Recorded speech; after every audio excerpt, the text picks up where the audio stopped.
नाथबाबाला मागायची काही गरज आहे का? कारण नाथबाबा एवढे श्रीमंत आहेत, सगळ्या संतांमध्ये श्रीमंत आहेत. अहो नाथबाबाचं एवढं दैव आहे त्यांच्या घरी, कारण आतापर्यंत त्यांच्या 14वा वंशज आहे, तरी 32 वाडे वाटायला आले नाहीत. किती संत मोठे. बरं एवढंच नाहीये, संत शांत आणि श्रीमंत, सकल संता माझी राजा, स्वामी एकनाथ माझा. एवढा श्रीमंत असताना मागायची काय गरज आहे का? गरज नाही. पण हे कुणासाठी? कारण संत कधी मागतच नसतात, पहिली गोष्ट.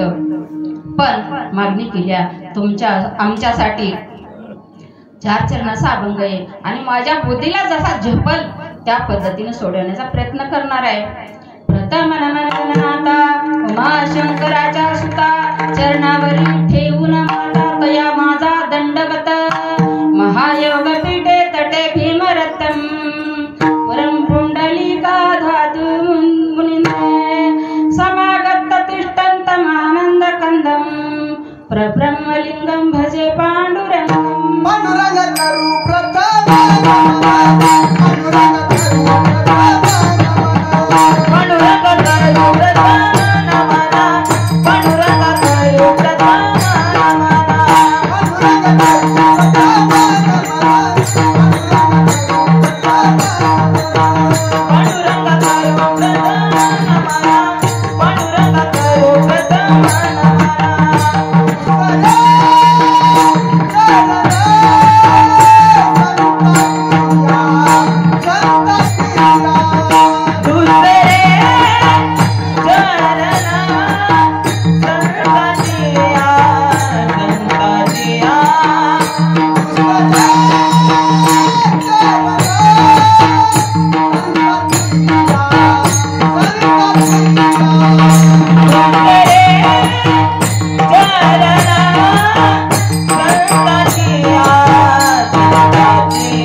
नमो ज्ञानेश्वरा निवृत्ती उतार सोपान देवा. नम मुक्ताबाई त्रिभुवनी पावनी आधात्री जननी देवाची. ओम नमो ज्ञानेश्वरा.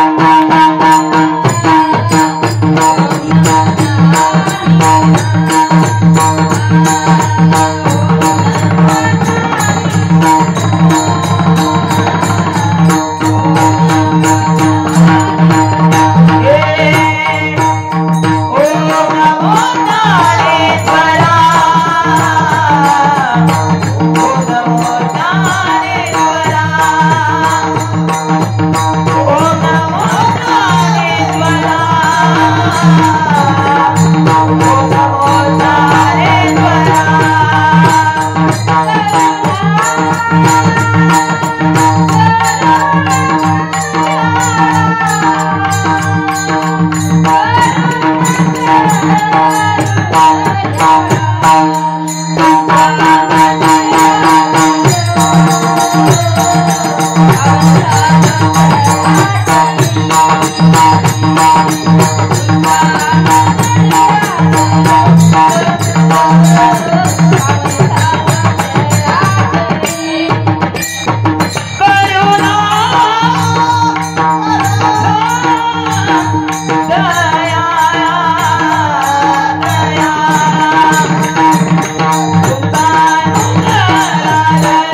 जिथे ज्ञान विज्ञान संजीव होते, जिथे योग विद्येस सामर्थ्य मिळते, जिथे मानवाला मिळे मोक्ष गाता, हे पाहेरीस सदा नम्र वाता, मस्तक हे पायावरी,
मस्तक हे पायावरी, या वारकरी संताचिया,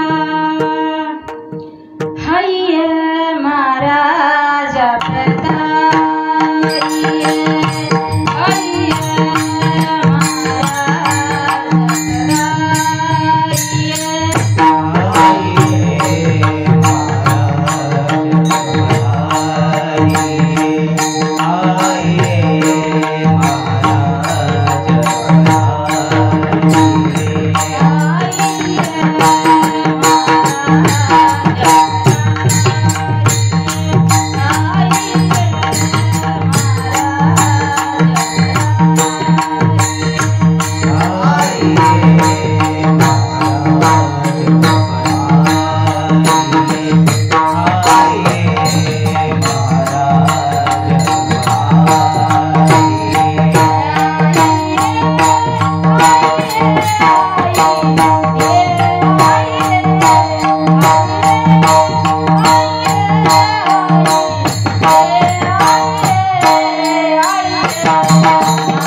चरणावर, कारण सगळ्याच्या चरणावर नतमस्तक होते. आता गेलेले दिसलेत काही भाविक, गेलेत का एवढेच येत, थोडे जास्त दिसू लागले काल गेले का भजने पण कमी दिसले चालतंय. जे आहेत ते पण गुरुवानी आहेत महाराज. गर्दी कामाची नाही, दर्दी कामाची असतात. कारण बघितलं मी एवढी शांतता आणि एवढं नियोजन खरंच कुठंच नाही बघितलं आतापर्यंत. 5 वर्ष झाला आता मी ते आळंदीला. असं नियोजन, अशी शिस्त, टायमावर जेवण, खूप खूप धन्यवाद द्यायला पाहिजे. आणि खरं जर म्हणलं तर सगळ्यांचं सहकार्य आहे बरं इथं. एकल्याचा नव्हे खेळ म्हणूनही मेळ मिळवेला. कारण सांगून गेले महाराज, कोणती सेवा करीत असतील, कोणती करीत असतील, पण सगळी सेवा करतात. आता तसं मला जर म्हणलं तर नाव माहिती नाही. तर प्रल्हाद आप्पा आमचे आप्पाच आहेत, आमचे लाडके आप्पा आहेत. आणि आता हे सुरेश महाराज मामा नाही का, हा, ह्यांची आता प्रथम पाहिली मी त्यांना. त्यांचा तर काय ते स्वभाव बघितला मी, अरे बापरे, खरंच देवच आहे दुसरे. आणि किती कुळाचा उद्धार केला बघा. माझ्या माऊलीत आणि त्याच्यात काय फरक आहे. संसारावर पाणी सोडून इथं येऊन बसले, तर कसलाच मोह नाही त्यांना. पुन्हा किती नम्रता आहे अंगामध्ये. आज त्यांची रूम मला दिल्या, मी किती भाग्याचं समजायला पाहिजे. अहो त्यांच्या रूम मध्ये मला दिल्या आहे का बरं. एवढे देव माणूस आहेत, त्यांच्या पण चरणावर नतमस्तक होते. आणि 7 दिवसापासून बघाले भजनी किती गुणवान आहेत. आता थोडेच आहेत आमचे महाराज आहे का हो, कथाकार आहेत म्हणून, पण कसला तरी अभिमान नाही. भजनेमध्ये उभं टाकाले तर कथा सांगाले तर, पण सगळ्यामध्ये काहीच नाही. मी तर प्रथमच बघाले. आणि आमची दिदी पण छोटीशी आली बरं आज, तिला पण दम नाही. आता जोडीच म्हणायला पाहिजे. आता इथं तर पूर्ण हक्कच आहे, कारण ते जवाई येत आता झालेले, हक्कानं येणारच झाले कुठल्याही कार्यक्रमामध्ये. आदिनाथ महाराज तुम्हाला पण, आणि भैयाची षष्टी मगाच वर्णन केलं मी, काय सुंदर आहे, म्हणावंच लागत नाही. आता मी बघितलं की परभणीमध्ये काय काय सांगावं लागते, असं करा तसं करा, पण कसलंच काहीच म्हणावं लागत नाही. सुंदर माझी षष्टी मी बरं, त्यांना पण धन्यवाद. भैया हरिभक्त परायण नारायण महाराज तुम्हाला पण धन्यवाद. हरकळ महाराज ते पण खूपच भारी म्हणतात. मगच नाव काढलं होतं मी, आहेत तर गेलेच माझ्या कीर्तनाला. खूप छान गोड गातात बरं, तुम्हाला पण धन्यवाद. आणि मी काकडा बघितला, अरे बाप रे काकडा. आता मला नाही येणं झालं काकड्याला, पण मी ऐकत होते वरून बरं का. सुंदर प्रकारचा काकडा मांडला त्या बाबांनी. आणि पाठांतर तर किती आहे. आम्ही काकडा करतो, पण आम्हाला पण बघावं लागतं बरं का मालिकेमध्ये. न बघताच म्हणू लागले सगळं. त्यांना पण धन्यवाद देते. आहेत का गेलेत काय माहिती. गेले का. दादांचं नाव काय. हरिभक्त परायण अनिल महाराज, ते पण सतत कंटाळा नाही काही नाही, पर रात्री पण होते, त्यांना पण धन्यवाद. आणि तुम्ही म्हणताल आता आम्ही काय केलंय, आमचे तर खोमरा गेल्या की सारखं बसाला. तुम्हाला तर एवढी मोठी पदवी दिल्या तुम्ही, महिषाच्या मृती. तुमच्या पण सगळ्यांचे धन्यवाद. इकडं कोणी राहिला असलं तर इने खरी बाबा. अहो त्यांनी तर हरिपाठ मला हरवून टाकलं. मला 7 दिवस, मला 7व्या दिवशी खरंच सांगते मला बोलता येत नाही, एवढा लोड असतंय. खोटं नाही सांगत. नारदाच्या गादीवर मी सगळ्यांचीच लाडकी असते कुठे गेले तरी, कारण लाडकी लेक संताची. आता कुठे मी जाऊ द्या, कारण काकड्याला पुढं, हरिपाठाला पुढं, कीर्तनात सगळ्याच्या सुरुवात करायला. त्याच्यामुळे आता तिकडं थोडस वाटत असं म्हणा, कारण आतापर्यंत तिकडं होते. आणि असं योग येत की शेवटचंच कीर्तन असते कुठेही. आपण मला विचारलं होतं, पण आपण म्हणलं मला एकादशीला नका, आता थोडं बदल करा. एकादशीचे झाले 2-4 कीर्तन, तर आवाज बोलताच येत नाही, आवाज बसून जाते कुठेही. आजही झाले तसा, कारण 2 दिवस लगातार तिकडे जागर केला 2 वाजेपर्यंत, इथं पण झाला. म्हणून सगळ्याला धन्यवाद करते. आणि नाथबाबाच्या अभंगाला सुरुवात करते. विठ्ठल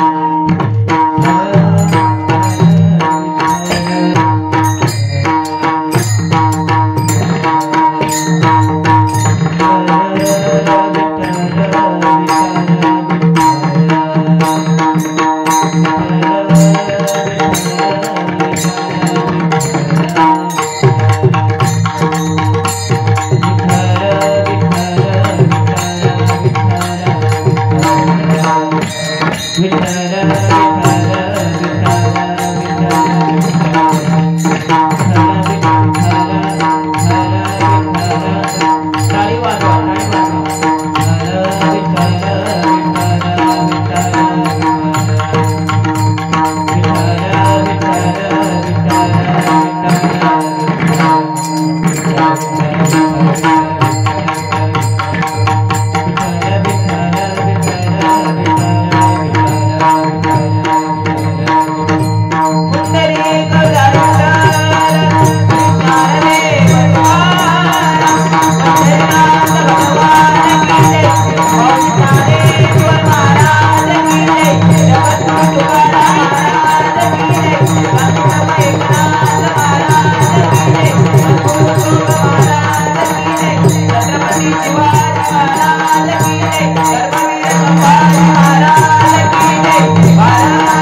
नाथ बाबा काय मागतात ह्या अभंगातून?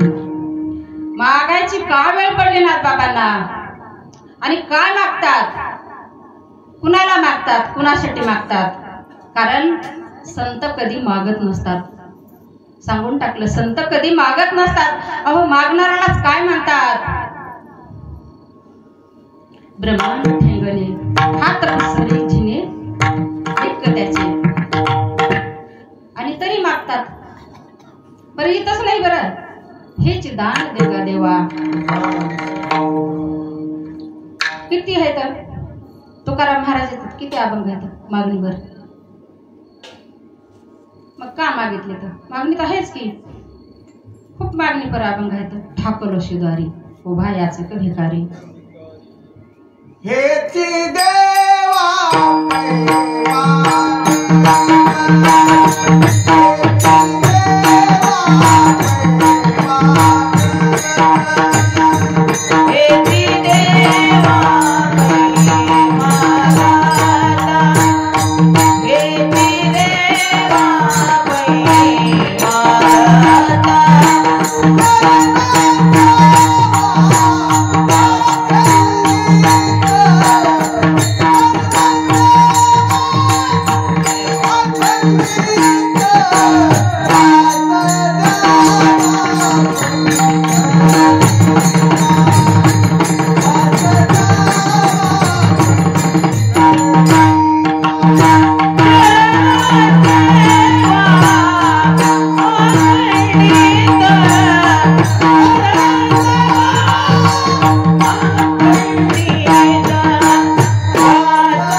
चरण सेवा अखंडित, वास द्यावा पंढरीचा सदा संग हरिदासाचा. काय मागितलं? चरणाची सेवा मागितली. चरणाची सेवा मागायला पाहिजे, कारण दुसरं काही मागून काय होणार आहे? आपलं भलं तर होणारच नाही महाराज. आता काय सांगितलंय? चरण सेवा अखंडित, हेची देवा पै मागत. आणि चरण सेवा अखंडित, देवा अरे द्यायचंच असेल तर चरणाची सेवा दे मला, बाकी काहीच नको. कारण नामस्मरण घडू दे, चरणाची सेवा दे आणि नामस्मरण घडू दे. कारण नामानं किती महाराज, नामापाशी चारी मुक्त्या. नामानं किती उदार होतय, नामानं माणसाचं मन निर्मळ होतय, नामानं काय होतंय? सत्संगाला लागत आहे माणूस, आणि नामानंच मुक्ती पण होते, माणूस मुक्त होतय, मुक्ती मिळत्या. म्हणून नामस्मरण घडू दे. अजून काय मागितलं? तीर्थयात्रा घडू दे, कारण तीर्थयात्रा करायलाच पाहिजे. अरे आपण 12 महिने गावाकडे कामामध्ये राहतात. तीर्थयात्रा आमच्या साधू संतांनी केलेली आहे. जगाच्याच कल्याणासाठी तीर्थयात्रा असतात महाराज. माझ्या माऊलीने तीर्थयात्रा केल्या. तुम्ही तीर्थावळी वाचा, 6 भाग माझे झालेत पूर्ण वाचून. कारण का केल्या?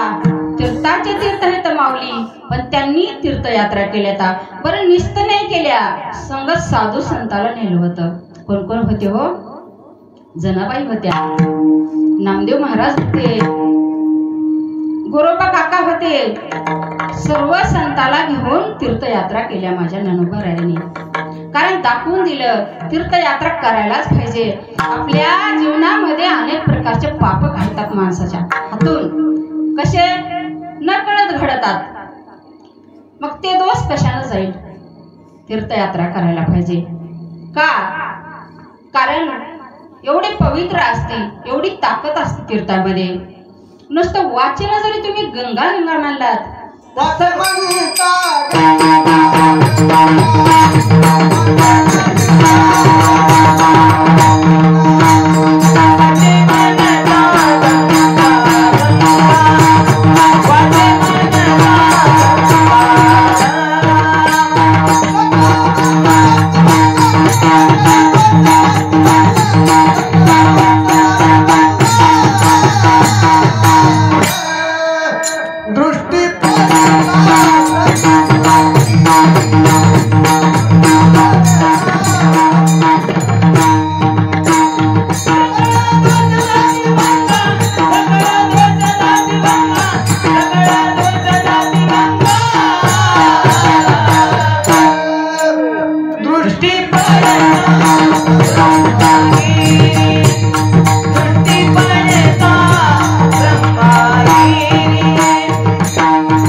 गंगा गंगा सकळ दोष जाये भंगा, दृष्टी पडता ब्रह्मगिरी.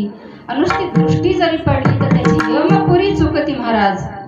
म्हणून वाचन गंगा गंगा म्हणला तर एवढं आहे. मग आंघोळ केल्यास किती पाप जाईल? सगळं जाईल किंवा त्याच्यासाठी तीर्थयात्रा करायला पाहिजे. तीर्थयात्रा कोण केल्या? तुकोबरायाने केल्या. आता तुम्ही म्हणताल तीर्थयात्रा करायला आमचे चांगले पाय नाही तर कसं जायचं? पायात धड नाही तर, कारण भजन कीर्तन कधी सुचत आहे महाराज आपल्याला, ते आमचे वक्ते बाबा सांगतात. आग लागली डोंगराला आणि मग पाणी घेऊन पळायला लागले. आग लागले सुपेगाच आहे का? अहो ते पाणी काय काढणार आहे तर तुम्ही किती टाकणार आहे तर ते जळून चाललं. मग हे देहाला आग लागण्याच्या अगोदर तीर्थयात्रा करा की तुम्ही. आग लागणं म्हणजे काय हो? तुमच्या डोळ्याला दिसत नाही, काय बघणार आहेत देवाला तुम्ही? तुमचे पाय चालू देत नाही तर काय तुम्ही उभं टाकणार आहेत? मांडी घालून बसणार आहेत का तिथं? तुमचे दात जातात. एक एक इंद्र तुमचे काय करताय? साथ सोडते महाराज. असं समजायचं की डोंगराला आग लागली आता काही नाही. किती पाणी टाकायचा प्रयत्न केला तरी ते जळाल्याशिवाय राहणार नाही. मग तुम्ही जोपर्यंत काय सकळ सिद्ध आहे काय हात चालावया पाय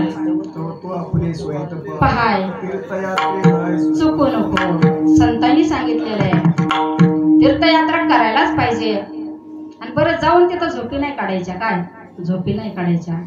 नामस्मरण करायचं, पुण्य करायचं, दान करायचं. अहो तीर्थावर जेवढं दान करताल ना तुम्ही काय होतंय 1000 पटीने दान सांगितले आहे तीर्थावर केलेलं.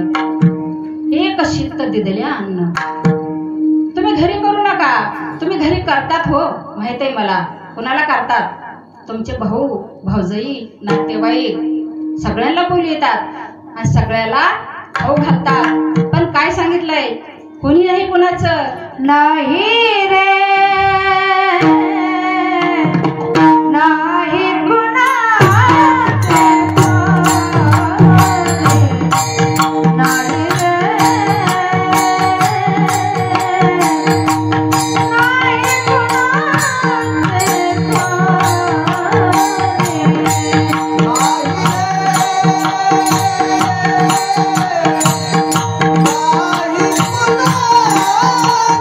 Oh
या म्हणल्या होत्या, लक्षात ठेवल्या आल्या. हा. नाही हो, खरंच कोणी कुणाचं नाही बरं का. तुम्हाला वाटतंय माझे आहेत सगळे, पण सांगितलंय ना, ज्यांना ही सुखाचे दिल्या घेतल्याचे अंतकाळीचे कोणी नाही. अहो तुम्ही देतात तोपर्यंत गोड असतात, तुम्ही फक्त दुर्लक्ष करा. तुमच्या घरी पण येणार नाहीत आणि बोलणार पण नाहीत, कारण उभं तुमची वेडी माया आहे. आता मी पाहते बरं, माझ्या नातीला हे घ्यायचं, माझ्या सुनेला ते घ्यायचं, माझ्या मुलीला ते घ्यायचं. तुम्ही काहीच नाही नेलं तर बघा, तुम्हाला कोणी बोलणार नाही. त्याच्यासाठी कोणी नाही. येडी माया. कबीरदासानं खूप सुंदर सांगितलेलं आहे. काय सांगितलेलं आहे? काय सांगितले दीदी? काय? कोणीच नाही म्हणतात तुझं. तू म्हणतोस मुलगी माझी आहे, पण मुलगी तुझी नाही. ते काय आहे? जन्म दिलेलं नातं आहे महाराज. जावाई म्हणतात माझा आहे, नाही, मुली दिलेले नातं आहे. कारण इथं कसं आहे, आपण देतात म्हणून सगळं माझं माझं म्हणतात, पण आपलं कोणीच नाही. त्याच्यासाठी तुम्ही 4 पैसे आणलेले तुम्ही स्वतःच हित करून घ्या, भगवंताची प्रार्थना करा, परमार्थामध्ये वेळ द्या. आणि तुमच्याकडे धन नसेल तर तन मनाने सेवा करा. तीर्थावर गेल्यावर हेच करायचं, दान पुण्य आणि नामस्मरण करायचं. तुकोबाराय म्हणल्या, काय म्हणले, गुडघे जर 7 दिना गेले तर काय करायचं? नाही जा तुम्ही तीर्थाला. का?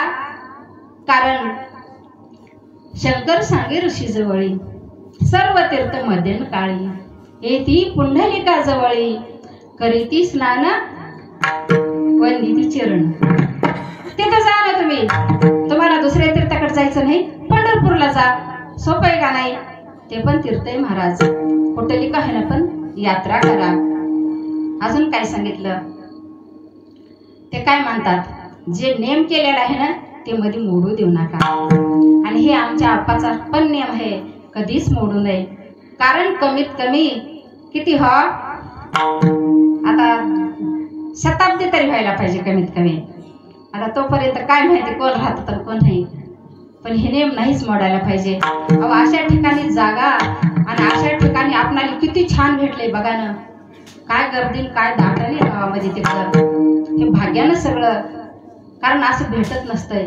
पण असल पुण्य महाराजांचं पुण्य असेल आणि हे सगळेच असेल, म्हणून एवढी जागा आपल्याला छान पवित्र ठिकाणी भेटलेली आहे. हे नियम काय करायचा? मोडायचा नाही, सिद्धी जावा. आणि त्याच्यात पण सांगतात, काय म्हणतात, आता काहीच मागायचं नाही. कारण ह्या संसारामध्ये पडल्यानं काय होणार आहे? अहो दुःखच आहे, दुसरं काय? संसारामध्ये पडूच देऊ नका आम्हाला. दुःख बांधवा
सुखाचा विचार नाही कोटे, कारण या संसारात दुःख नाही बाबा, म्हणून मला तिकडे नको, कुठे चरणापाशी देव. सुख नाही कोठे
कोटे आलिया संसारी वाया हव भरी होऊ नका.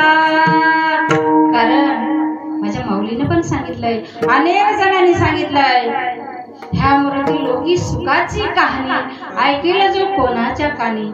कारण सुख नाही या संसारामध्ये, म्हणून कुठं चरणाकड माझं मन लागू दे भगवंता, तुझ्या चरणाकड लागू दे. माझ्या माऊलीला काय दिले या संसारानं, किती दुःख दिले हो, काय चुकलं होतं त्यांचं. एवढंच झालं होतं, आई वडिलांनी संन्यास घेतला होता. आता त्यांची काही चूक होती का महाराज? पण त्या आई वडिलांना संन्यास घेतला, कारण होतं त्याला पण सांगितलेलं होतं, देवाचा अवतार तुमच्या पुढे एका नाही चार जन्मामध्ये भगवंताचा अवतार होणार होता. अव ज्यावेळेस दशरथ राजे होते त्यावेळेस पण हेच होते, त्यांच्या पुढे रामाचा अवतार झाला. ज्यावेळेस कृष्णाचा अवतार झाला, वसुदेव देवकी हेच होते. नंतर आता कलियुगामध्ये चौथा अवतार होता, म्हणून विठ्ठलपंत आणि रुक्मिणी म्हणून अवतार घ्यावा लागला. कारण होतं म्हणून संन्यास घ्यावा लागला. पण केवढा मोठी सजा दिली. पण माझ्या ज्ञानोबारायानं काय केलं हो, लोकांचा संसार सुखाचा करायचा म्हणून प्रतिज्ञा केली महाराज. प्रतिज्ञा केली, अवघाची संसार सुखाचा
अवघाचा संसार सुखाचा करेल.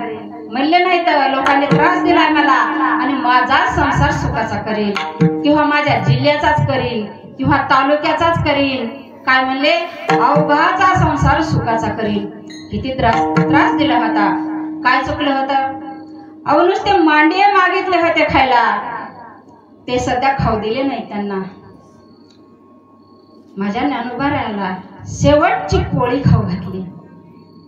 आई साहेबांना कसे राहत असतील, कसे खात असतील, कसे जगले असतील, कुणी विचार केला का? आणि आज त्यांच्या जीवावर एवढी आळंदी किती मोठी झाली.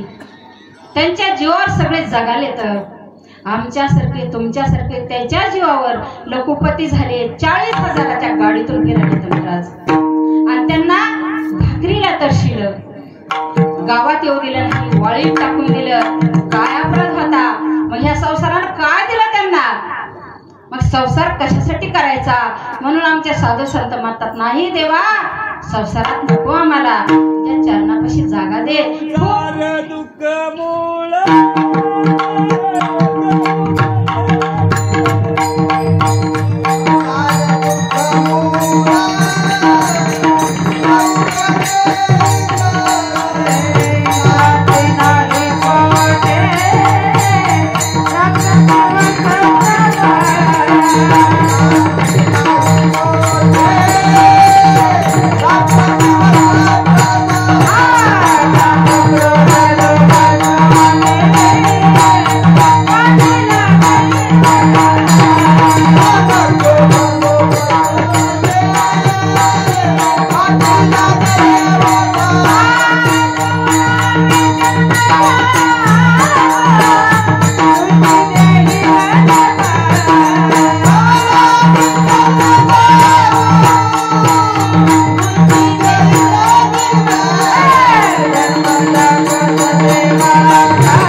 कापूस फुटलाय. कापूस कोणाची तुमचाच नाही, माझा सध्या खरं सांगते. माझा मुलगा गोव्याला गेला इंजिनियर. ट्रेनिंग आल्या, 6 महिन्याचं बाळ आहे. भावाला बोलवून घे म्हणलं, राहिलं घरी नाही. सगळे 4 कर्मचारी, मला सांगायचं नाही पण इतकी माझ्या घरी कोणीच नाही. 4ला 4 ड्युट्या जातात. तरी मी आले, कारण नाही सोडायचं. काय उपयोगाचं आहे ते? काहीच उपयोगाचं नाही महाराज. हे इथलंच फक्त कामाला येणार आहे, बाकीचं काहीच कामाला येणार नाही. तुम्हाला मोठे मोठे गेले तर, कारण सोडून जायचं आहे तर, आणि आपणाला पण जायचंच आहे. हे ते नाही आली अवतार येरते पामर जीव किती. अरे कोणत्या जीवन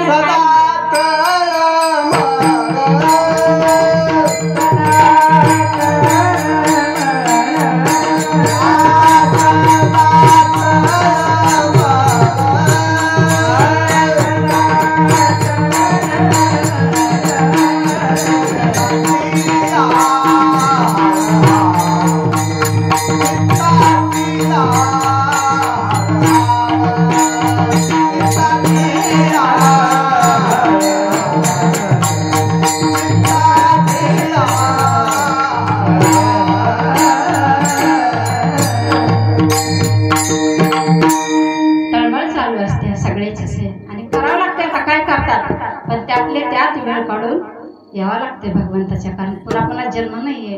तुम्हाला किती साठवून ठेवलं. अरे 40 पिढ्यापासून म्हणतात लोक ह्या 7-12 माझ्या नावाचे येतात, ही जमीन माझी आहे, हे घर माझं आहे. पण नाही, फक्त तुम्ही कसं आहे महाराज, सालगडी कसे ठेवतात त्या पद्धतीने किती आहे तुम्हाला?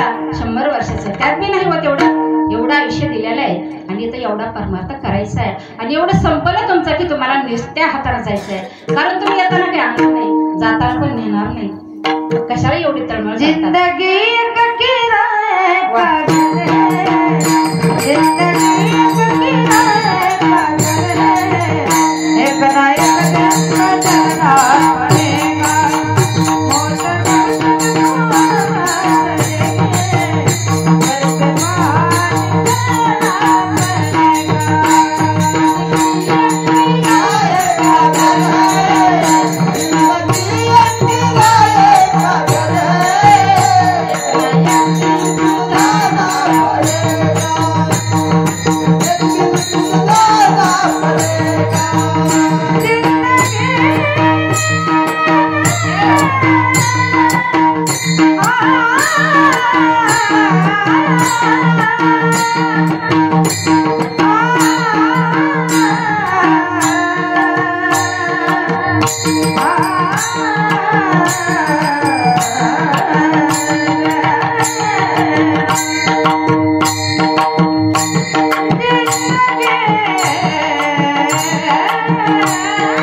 दिन तो चलना पड़ेगा, मौत कशाला एवढं त्याच्यामध्ये साठून बसायचंय?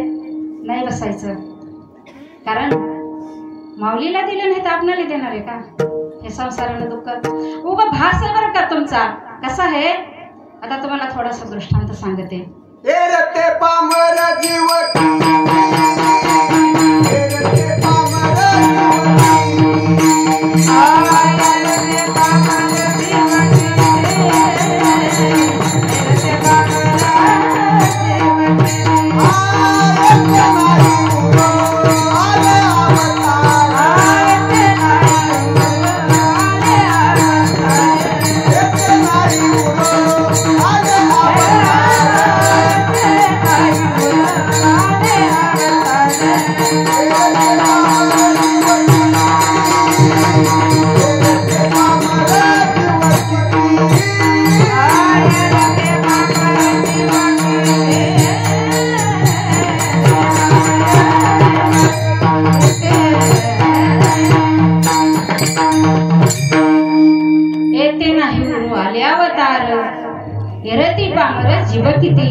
अरे अवतार घेऊन आलेले त्यांना सध्या सोडून जावं लागलं. साधू संत अवतार घेऊन आले होते.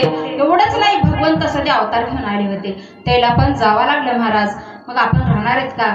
त्याच्यासाठी नाही गुंतून पडायचं. कसं आहे संसाराला काय म्हणतात आपण? माझं माझं म्हणतात आणि एवढं रमतात. संसारात खरंच सुख आहे का? आहे, पण किती आहे? थोडे.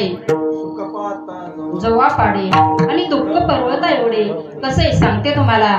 कारण छान कापूस पिकला होता आणि भरपूर किंमत पण आली. आता काय करायचं विचारलं पत्नीला. आता पत्नीला काय आवडते? फक्त सोनंच आवडते महाराज. मला सोन्याचा दागिना पाहिजे म्हणे. ठीक आहे, सोन्याचा दागिना केला आणि तिनं आंघोळ करताना अडकून ठेवला महाराज. ती नजर कुणाची गेली? एका घारीची गेली त्या दागिन्यावर. तिला वाटलं हे खायचाच वस्तू आहे. तोंडात धरलं आणि भरारी घेतली. वाटत नाला होता, त्या नाल्यात पडला तिचा दागिना. आता नाल्यात दागिना पडला का काय झाला हो? नाही पडला, कारण ती झाडावर बसली होती घेऊन आणि तिच्या चोंचीमध्ये होत्या ते. मग सावली कुठं पडू लागली त्याची? पाण्यात प्रतिबिंब पडू लागलं. दुपारची वेळ होती आणि नितळ पाणी झालं होतं नाल्याचं. आता ते एक असा माणूस जाऊ लागला. कसा जाऊ लागला? लेझीम खेळणारा. आला असेल लक्षात, ते रोडही पुरत नसते त्याला. लेझीम खेळत खेळत जाते महाराज. त्याला वाटलं अरे बाप रे, एवढा दागिना पडलाय ह्याच्यामध्ये, नालीच्या पाण्यामध्ये, आपण काढायला पाहिजे. त्यानं काय केलं? लगेच कपडे वरी गेले आणि गटारातच उडी मारली महाराज. अशीच उडी मारली. आता दागिना सापडला असेल का गटारामध्ये? कसला सापडतय? कारण ते तर कुठं होता? झाडावर होता. पण ह्याला वाटू लागलं त्या पाण्यामध्ये आहे, कारण ते भास होता, सावली होती. तसं तुम्ही आम्ही सगळेच ह्या संसारामध्ये सुख शोधायला. ते पण खरं जर म्हणलं तर हे दुःख म्हणून सांगितलं ना, गटारच आहे हो. त्याच्यामध्ये तुम्ही किती शोध घेतला सुखाचा, कधी सुख भेटणार नाही त्याच्यामध्ये. आणि तसं तुमचं आमचं चाललंय महाराज, सुखाच्या शोधामध्ये. पण काय व्हायलंय आपलं? नेमकं वर्म चुकालंय. सुख कुठं शोधायचं हेच माहित नाही आपल्याला. सुख हे संता ठाई, कारण संतापाशी असतंय. आणि संत कुठं बघतात? चरणापाशी. सुख अनुपम्य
सुख अनुपम्य अनुपम्य संतांच्या चरणी.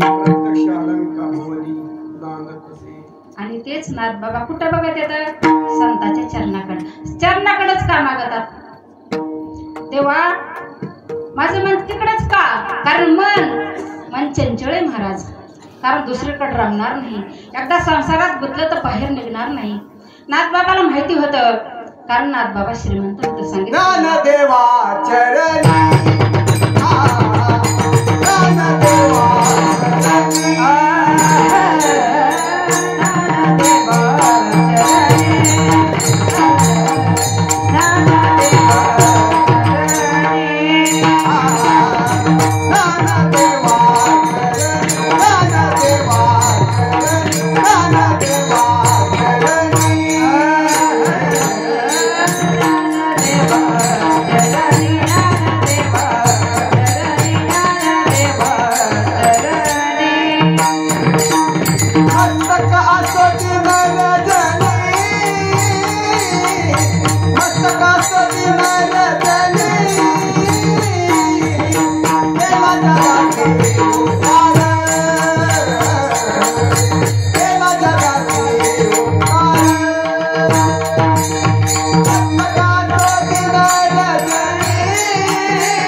असो दिन रजनी बरोबर. जगासी उपकार केला उपकार. कारण मी चरणाच्या बाजूला सरणारच नाही, फक्त मी चरणाचं सांगणार आहे, एकाच ह्याच्यावर बोलणार आहे. आता मला दुसरं म्हणजे आपण रात्र करणार नाही, बरोबर आहे का नाही? काही काय मागितले आपल्या नाथ महाराजांना? फक्त चरणाची सेवा मागितली ना. देवा माझे मन लागो तुझे चरणी, कारण चरणाकडेच बोलायचे आपल्याला. कारण हे मन कुणीकडे जाऊ द्यायचं नाही, कारण फक्त चरणावर. चपळ आहे मन चपळ चपळ उभ्या पिकातल ढोर, किती हाकल हाकल पुन्हा जात पिकावर. म्हणून मला फक्त चरणापाशी राहू द्या. चरणापाशीच का मागितलं? कारण चरणातच सगळं आहे. चरणाला किती महत्व आहे महाराज. तुझी चरण सेवा साधावया. ज्यावेळेस रामप्रभूची लढाई झाली रावणासंग, लढाई झाली आणि कोण दुश्मन होता? रावण होता. आणि रावणाचा भाऊ आपल्या इकडे मिसळला रामात.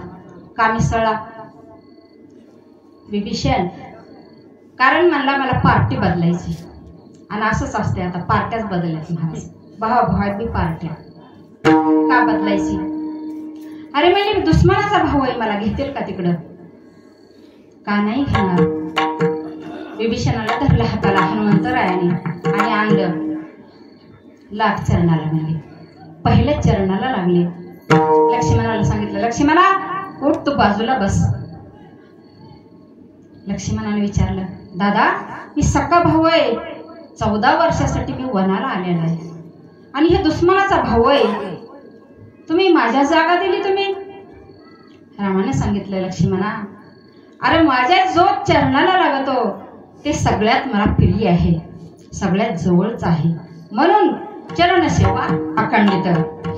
जो मज होय आनंद शरण त्याचे जन्म मरण. बरोबर आहे. आणि लक्ष्मीला विचारलं, ज्यावेळेस समुद्रातून निघाली लक्ष्मी, सगळ्यात काय आवडत आहे जास्त? कारण बायकाला विचारलं काय आवडत आहे, म्हणतात आम्ही तुम्ही काय मागता? आता नवीन फॅशन निघाले, मला मोबाईल द्या म्हणतात. कारण आईला बोलता येते ना, बहिणीला बोलता येते, फोन करता येते. पण लक्ष्मीने सांगितलं, देवा मला फक्त चरणाची सेवा द्या. म्हणून पाय लक्ष्मीच्या हात, पाय लक्ष्मीच्या हात, पाय लक्ष्मीच्या हात, पाय लक्ष्मीच्या हात.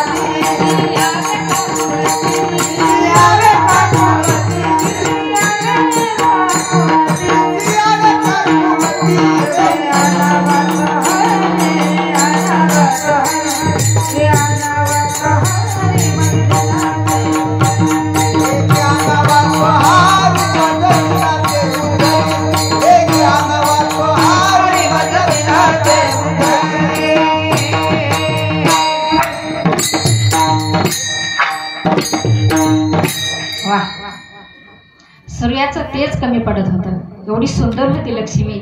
सूर्य लाजत होता बाहेर निघायला, एवढी कोमल आणि धनाची मालकी. तिला काय कमी होतं? पण काय मागितलं? देवाच्या चरणाजवळ जागा मागितली महाराज. म्हणून चरणाला एवढी महत्व आहे. त्याच्यासाठी नाथबाबांनी माझ्या चरणच मागितले. का? कारण माहितीये ह्या संसारामध्ये काहीच नाही, देवाच्या जे चरणाला लागला ते आपल्या जात्यामध्ये वर्ण टाकतो आपण आणि बाकीचे भरडले जातात महाराज. आणि जे त्या खुंट्यापाशी राहते का नाही ते तेवढंच तरुण जातंय. म्हणून जे भगवंताच्या चरणाला लागला, भगवंताच्या सानिध्यात गेला, संताच्या सानिध्यात गेला, तेवढेच तरणार आहेत. बघितलं आपण कोरोनाच्या काळामध्ये किती गेले, आपलं नशीब आहे आपण राहिलात आतापर्यंत. आणि हे पण आपलं नशीब आहे. अरे आपल्या समोर तुकोबारायाचा, ज्ञानोबारायाचा जन्म होऊन गेला, म्हणून आपल्याला साधू संत कळाले. कारण आपण आधी झाला असतात आणि नंतर आले नसते, ते महात्मा कळालंच नसतं. संताचं महात्मा काय असतं. जगाचे आघात सहन केले पण लोकांचं कल्याण केलं. मी काय सांगत होते, मी कुठेही जाणार नाही, तिथं येणार आहे मला माहितीये. काय दिलं या संसारानं? माझ्या ज्ञानोबारायाला साधू संतांनी खायचं नसते का हो? आम्हाला पण म्हणतात महाराज कार्यक्रमाला गेल्यास आम्हाला विचारतात काय खायचं.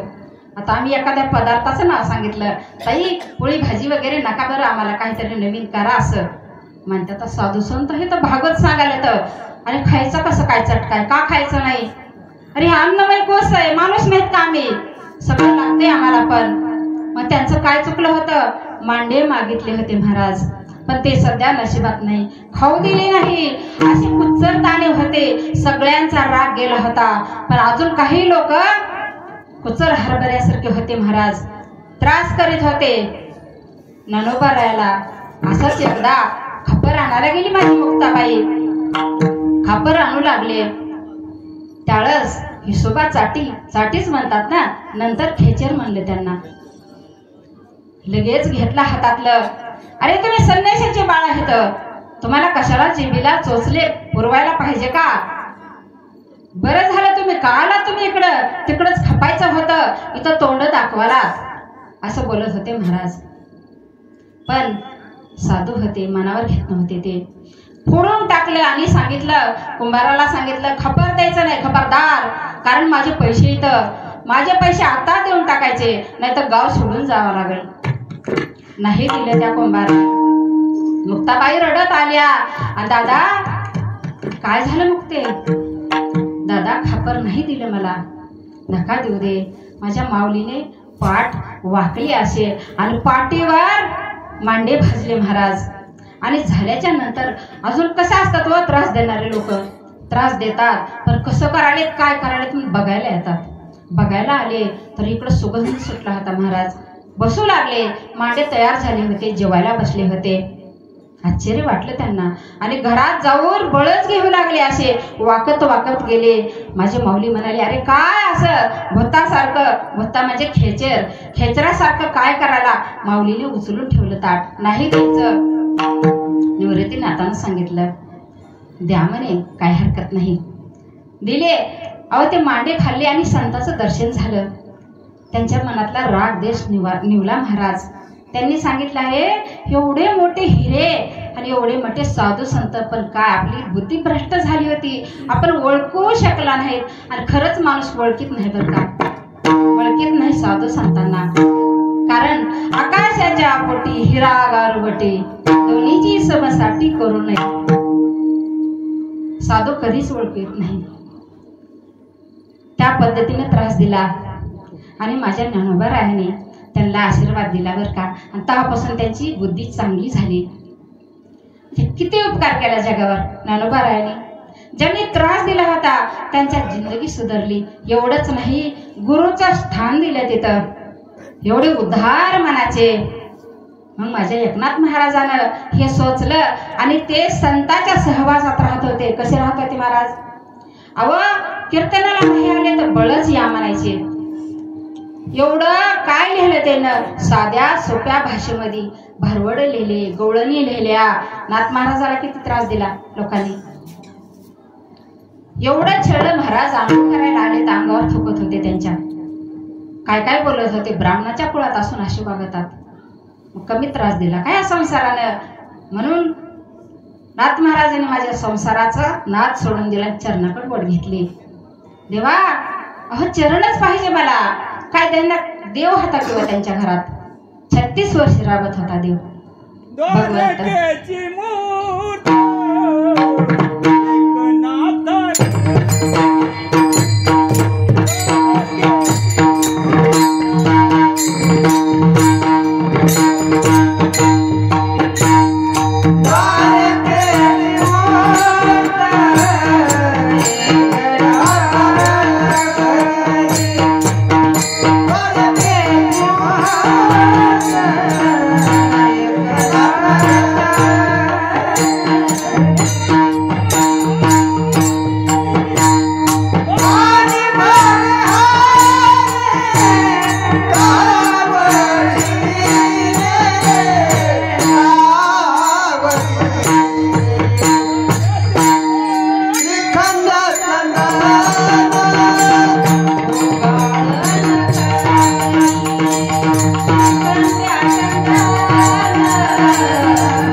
द्वारकेची मूर्ती एकनाथा घरी पाणी वाही हरी कावडीने तीनदा प्रमोशन भेटलं, पाणी वाहिलं, नंतर पूजाला फुलं आणून द्यायचे, चंदन उगाळून द्यायचा आणि नंतर तर महाराज कपडे पण धुवून टाकायचे. असंच एकदा झालं. कारण नाथ महाराज अंधारात बसले होते, कपडे धुवून आणले होते. गिरजा आई साहेबांना तब्येत ठीक नव्हती आणि त्यांची बाई पण आली नव्हती कामाला. अंधार झाला आणि अंधार झाल्याच्या नंतर कपडे चमकू लागले माझ्या नाथबाबाचे. गिरजा मातेला सांगितलं, अगं गिरजे, त्या बाईला तुझी पैठणी दे बर का, किती स्वच्छ कपडे धुतले तर बघ, चमकाले तर. त्या बाईला आल्यास पैठणी देऊ लागली. त्या म्हणले, मी तर आलेच नव्हते काल, मला तर सुट्टी होती, कुण धुतले कपडे, मी नाही धुतले. आईसाहेबांच्या लक्षात आलं हे श्रीखंड्याचं काम आहे म्हणून. डोळ्यात पाणी आलं. महाराज बघू लागले इकडे तिकडे, श्रीखंड कुठे गेलाय. आणि ते दृष्टांत झालेला होता काशीच्या ब्राह्मणाला.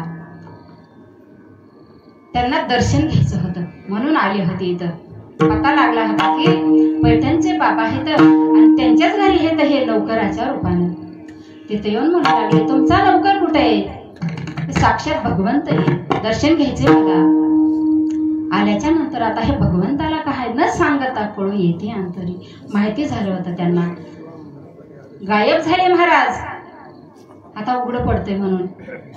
नाथबाबा रडू लागले, देवा, अरे आमच्यासाठी 36 वर्षे राबलास. रडू लागल्याच्या नंतर दया आली आणि दया आल्याच्या नंतर प्रगट झाल्याच्या नंतर म्हणू लागले, नाथबाबा, डोक्यावर रीन झालं होतं माझ्या, तुम्ही काय कार्य केले एवढे? अरे जगाच्या कल्याणासाठी किती कष्ट सहन केले, तुम्हाला काही कमी होतं का परमार्थ करायला? धनवान होता तुम्ही. एवढंच नाही तर तुमची काळावर सत्ता होती. 3 वेळेस माझ्या नाथबाबाने यमाला वापस पाठवलं होतं महाराज. सगळ्यांना माहिती हे दृष्टांत, पण कसं आहे, अभंग घेतलाय नाथबाबाचा. मला नाथबाबाचं वर्णन करावंच लागेल, माऊलीचं पण सांगणार आहे आणि हे मागणीवर असल्यामुळं मी नाथबाबाचाच जास्त बोलणार आहे.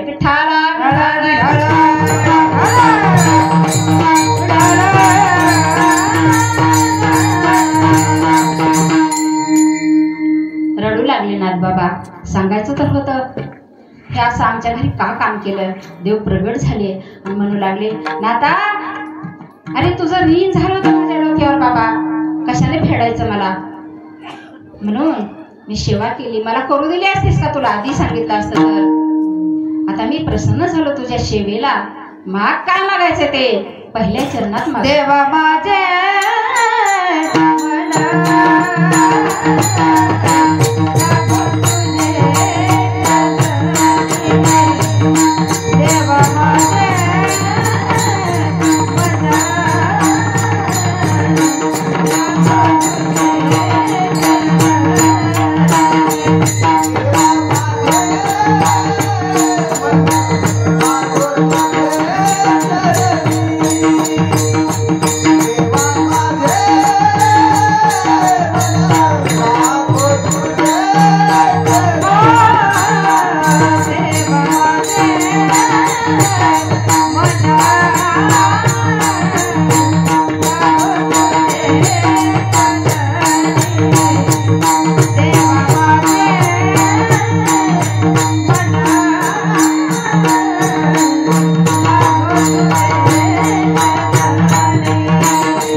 कारण ह्या संसारानं अनेक जणाला कारण राहिलेला सांगणार आहे मी.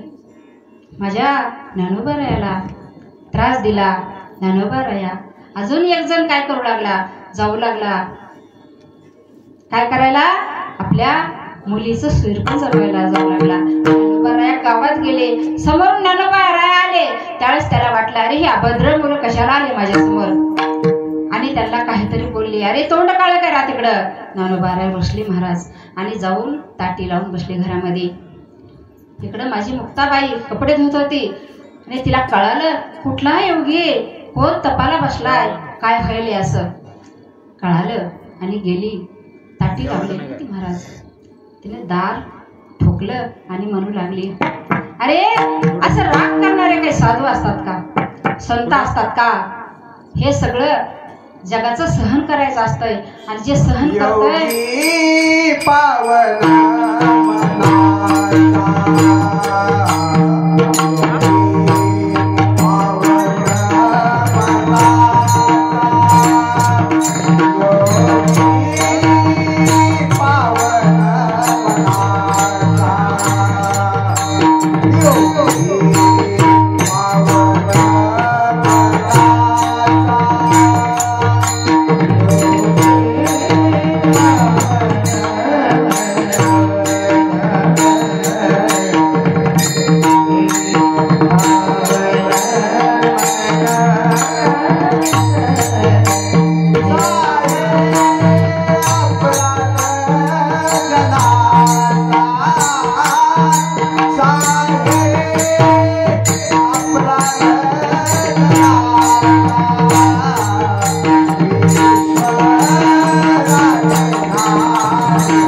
राग नाही करायचा.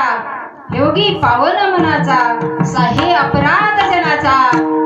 अरे रागात झालं कोणी म्हणून काय झालं, आपण पाणी व्हायचं असते महाराज. कोणी जर विस्त झालं तर पाणी व्हायचं असतंय.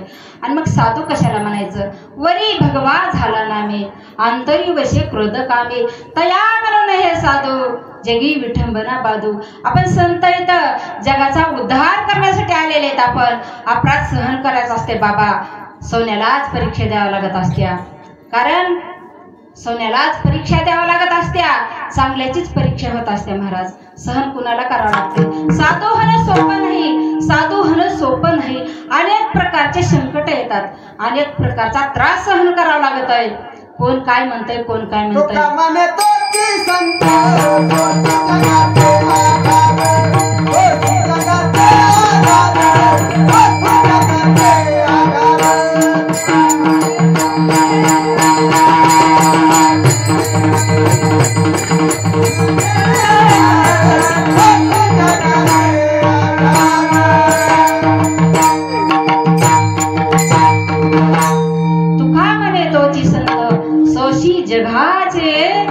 आघात दगडाला ठोके घेतल्याशिवाय मूर्ती होत नसत्या. सहन करावं लागत आहे. अशा दंभ भागसारा ताठी उघडा ज्ञानेश्वरा. ईश्वपट बर्मदोरा ताठी उघडा ज्ञानेश्वरा 11 अभंग लिहिले ताटीचे. मुक्ताबाई काय होती हो? साधारण होती का? आधी माया महाशक्ती होती. तिचे अभंग बघा, सोडविता येणार नाही तर कळणार पण नाही. तर मला तर कळत नव्हतं. मुंगी उडाली आकाशी आणि तिने गिळले सूर्याशी. काय हो? काय अजून काय म्हणते? पाणी लई उडत भल्या भल्या पोहणाराला उलटून या पाडीत. काय अभंग येत महाराज.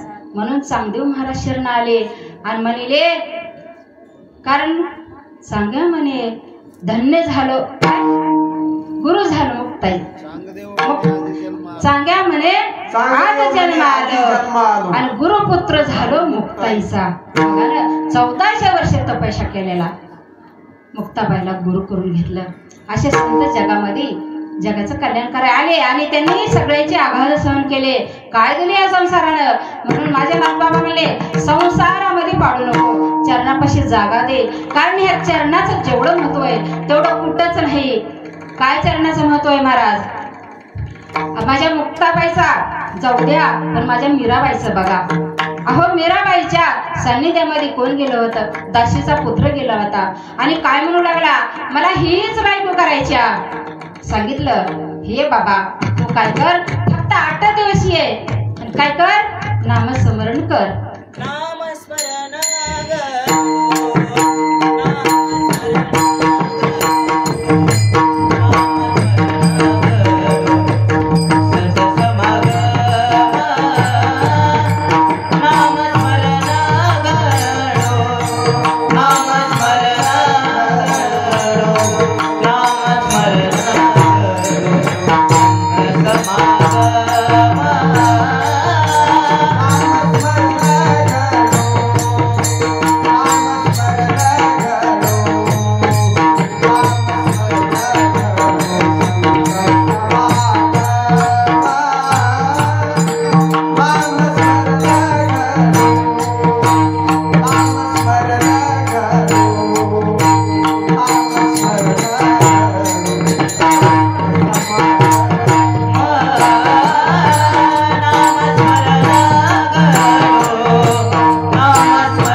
नामाचा केवढा मोठा फायदा आहे महाराज.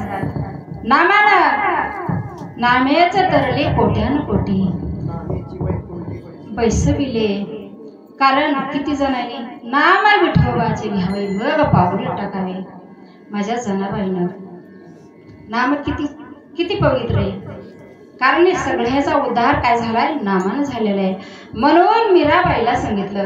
मीराबाई म्हणली 8 दिवस नामस्मरण करायचं, मग तुझ्या संग लग्न करते.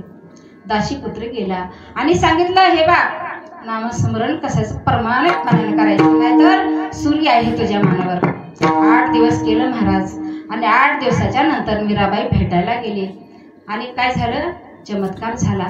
चरणाला लागला ते दासी पुत्र. कारण चरणाला लागल्यास काय झालं, काम क्रोध सगळं नष्ट झालं नाही म्हणू लागला. नामाचा फायदा आणि चरणाचा. म्हणून संत संगतीनं थोर लाभ झाला, मोहनी रसला माया दिग. कारण संताच्या सानिध्यात गेल्यास राग लोभ अहंकार राहत नाही माणसाला. संताची संगत केली पाहिजे. संताच्या संगत संग लागले तेरे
दोघांसाठी टाळ्या. संताच्या संगतीत गेल्यास सांगितलं ना, संताची संगत करावी, नाहीतर किती नुकसान होते. अहो तुम्ही संताच्या संगतीत आल्यावर काय करतात, कमीत कमी हरिपाठ तरी घेताल, नाहीतर दुष्टाच्या संगतीत गेल्यास काय करणार आहेत माहिती आहे तुम्हाला.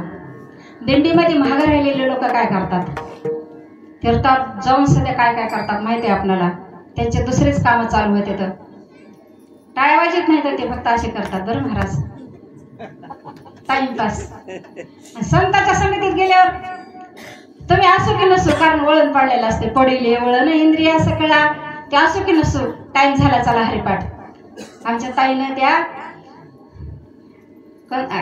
ताई आणि आता आईसारख्या झाल्यात माझ्या मोठ्या वहिनी, हरिपाठ झाला की हरिपाठ घेऊ ताई. हरिपाठ घेतल्यास कसं आहे हे आहे महाराज, त्याच्यासाठी दुष्टाची संगत केली तर काय होणार आहे, नुकसान झाल्याशिवाय राहणार नाही. आणि संताची संगत केली तर त्याचं कधीही चांगलं झाल्याशिवाय. तुम्हाला माहिती आहे की ढेकणाच्या संगीत हिरोज भंगलेला. आता एका पावसाच्या थेंबाचं बघा की, कमळाच्या फुलावरच्या पानावर जर पडला तर मोत्यासारखा चमकत आहे, आणि तेच थेंब स्वाती नक्षत्रामध्ये शिंपल्यात पडला तर मोती बनत आहे. आणि तेच थेंब एखाद्या सापाच्या तोंडात जर पडला विष बनत आहे महाराज. आणि ते जर एखाद्या तापलेल्या तयार पडला मिटून जाते ते. तसंच आहे, तुम्हाला माहिती आहे संगत कुणाची करायची, मग संताची केली पाहिजे. कारण संताच्या संगत जेवढं तुमचं भलं होतंय, कल्याण झाल्याशिवाय राहत नाही महाराज. किती माझी बंद आहे बरं घडी, संपायचं का संपत नाही. हा ठोबा हरी दे दे हरी दे दे हरी हरी हरी हरी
बरोबर आहे. आणि मी नाथ महाराजांचं चरित्र जरी सांगितलं, कारण तुम्हाला माहिती आहे अवतार एकच आहे दोघांचा, विष्णूचाच अवतार आहे. आता खरं जर म्हणलं एकच चरण रात्रभर होत नाही, बरोबर आहे. ते बासरला शेलवाडीचे महाराज म्हणू लागले भक्तीवरच पहिला दिवस पूर्ण 3 दिवस झालं, ज्ञान वैराग्य भक्ती सांगायला तुम्ही पुढे काही सरकतच का नाही, आता सरकताच येत नाही महाराज, तिथंच अडकून बसते मी. असं आहे, कारण हे ज्ञान आहे ना कसं आहे, लय घन आहे, एकही टाका सांगणं होत नाही, वर्षभर सांगा ना सरा. 10व्या भागात घेतला मी नाथ महाराजाचा, देवा माझे चरण देवा माझे मन लागो तुझे चरणी, संसार व्यसनी पडून येते. नामाचं ह्याचं त्याचं चिंतन पुढच्या वर्षी सांगल, संताची संगत मी सांगल.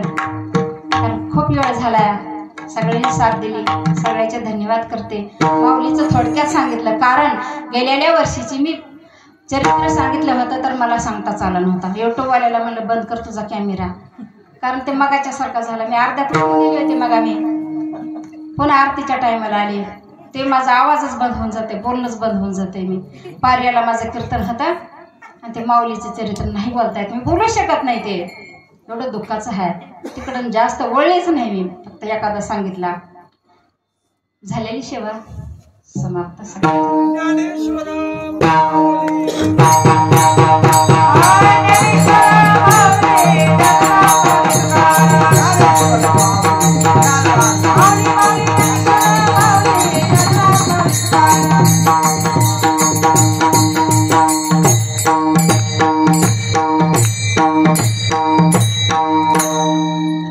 या सांग.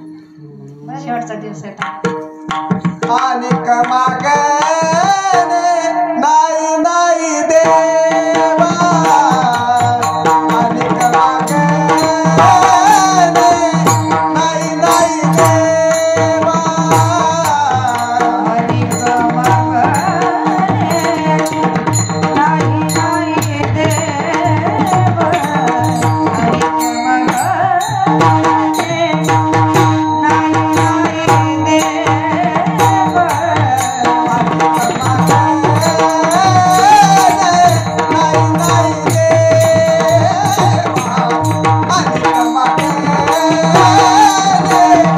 नाही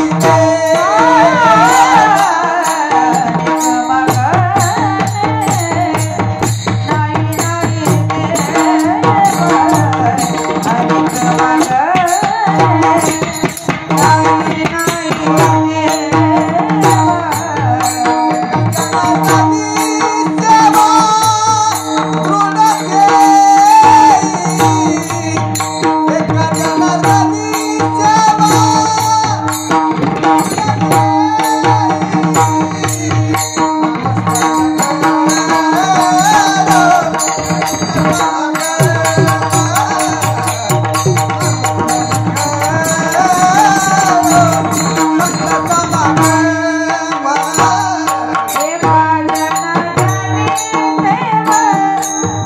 Do